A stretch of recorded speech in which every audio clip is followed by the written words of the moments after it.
कैथल जिला परिषद में पंच सरपंच व ब्लॉक समिति सदस्यों को उनके अधिकार बताने के लिए ट्रेनिंग दी जा रही है ताकि वे अपनी शक्तियों को जान सकें। हालांकि इसमें सरपंच काफी कम संख्या में पहुंच रहे हैं, तो आपको बताते हैं कि कितनी जरूरी है ये ट्रेनिंग। तो आइए सुनाते हैं।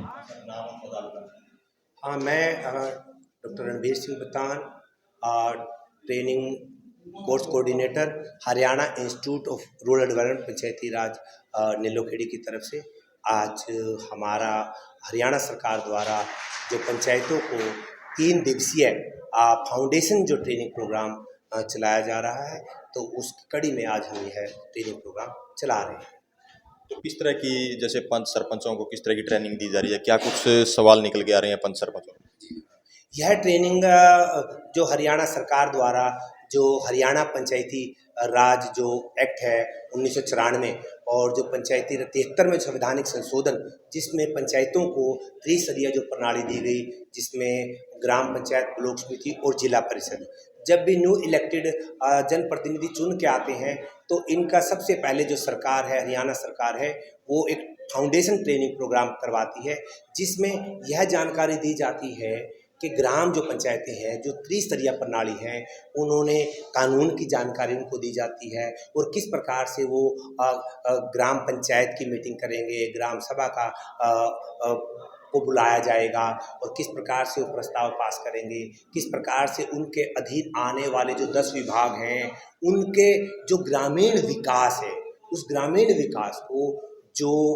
कैसे उन्होंने लेके बढ़ना है, चलाना है, इसके तहत ही सारी जो योजनाएं हैं, जितने भी 10 विभाग पंचायतों के पास आते हैं, उनके माध्यम से कौन कौन सी ऐसी योजनाएं हैं जो उन्होंने अपने जो लोग हैं, जिन्होंने उनको चुन के भेजा है, उनको वो पूरा करवाना है। तो कितने के पंच सरपंच और जो ब्लॉक समिति मेंबर हैं वो हिस्सा ले रहे हैं, जो इंटरेस्ट दिखा रहे हैं? हाँ, हमारे यहाँ पर मैक्सिमम जितने भी जो जिला परिषद के जो लोग हैं, सभी ने जिला परिषद के जितने पार्षद हैं, जितने ब्लॉक समिति के चेयरमैन हैं, वाइस चेयरमैन हैं और जितने भी जो पंच हैं, पंच भी अभी काफ़ी संख्या में आ रहे हैं और सरपंच भी आ रहे हैं। सरपंच थोड़ा सा कम आ रहे हैं, लेकिन 100% हमारी जो ब्लॉक समिति है, जिला परिषद है और पंच हैं, और अब तो सरपंचों की भी हमारी संख्या पिछले बैच में काफ़ी अच्छी मात्रा में सरपंच भी हम इस ट्रेनिंग को लेने के लिए पहुंच रहे हैं। सर, एक बात, अब की बार जो इलेक्शन में 50% महिला जो आरक्षण है वो दिया गया है, तो कितनी कम महिलाएं यहाँ, जैसे आमतौर पर देखा जाता है कि जो प्रतिनिधि है वो आते हैं, तो महिलाएं भी आ रही हैं? हाँ, यहाँ पर जितनी भी जो महिलाएं हैं, जो चुने हुए प्रतिनिधि हैं, वो स्वयं आ रहे हैं और उनके बहुत से जो उनके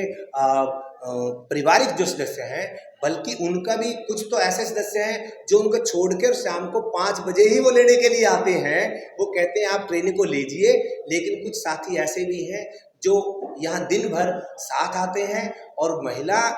इस बात की भी बड़ी खुशी है कि महिला अंदर ट्रेनिंग ले रही होती है और जो उनके परिवार के सदस्य बच्चों को खिलाते हैं, तो ये वुमेन जो एम्पावरमेंट है। और सरकार जो एक आधी आबादी, क्योंकि महिलाओं की संख्या 50% है और वो समाज को 69% नेतृत्व देती है, तो इस दिशा में आने वाले समय में वुमेन एम्पावरमेंट की तरफ सरकार गंभीर है और इस दिशा में आगे भी बढ़ रही है और उसके सार्थक परिणाम भी देखने को मिल रहे हैं। ट्रेनिंग है, कितने दिन चलेगी? हाँ, यह ट्रेनिंग 3 दिन का एक पाठ्यक्रम बनाया गया है, कोर्स बनाया गया है और यह हमारा 5वां कोर्स है। तो एक कोर्स होगा हमारा यहाँ पर, ये सेकंड लास्ट बैच है, तो ये चलाया जाएगा। जो इस तरह की ट्रेनिंग दी जाती है तो कहीं ना कहीं जैसे गांव का विकास या अपने कस्बे का विकास में कहीं ना कहीं अहम योगदान होता है। हाँ, बिल्कुल, आपका ने जो ये प्रश्न है, क्योंकि ग्रामीण विकास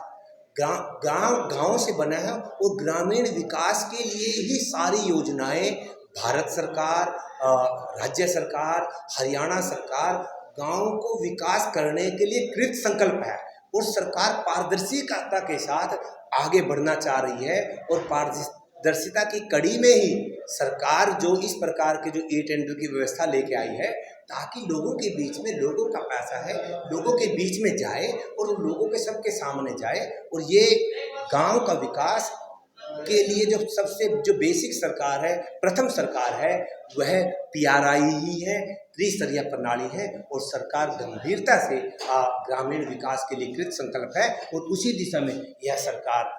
ट्रेनिंग का इंतजाम किया जा रहा है।